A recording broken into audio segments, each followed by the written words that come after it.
In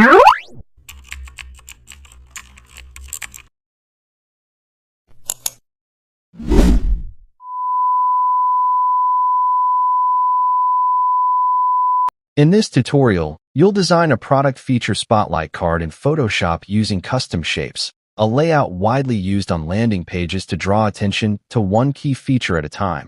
Begin by opening Photoshop and creating a wide rectangular canvas so the design has breathing space. Select the Custom Shape tool and draw a large rounded rectangle in the center to act as the main spotlight card. Choose a soft gradient or flat color that feels premium but not distracting.